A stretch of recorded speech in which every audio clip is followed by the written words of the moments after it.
don't understand. To the degree that God will use you, He will break you.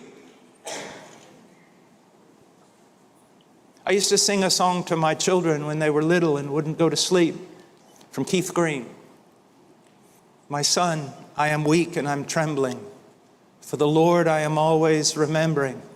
For what a strong shepherd holds you in his arm. He will break you and make you his own.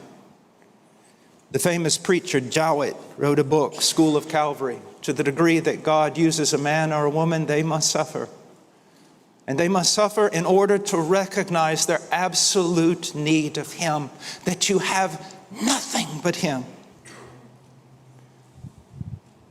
And then in that weakness, God shows Himself strong.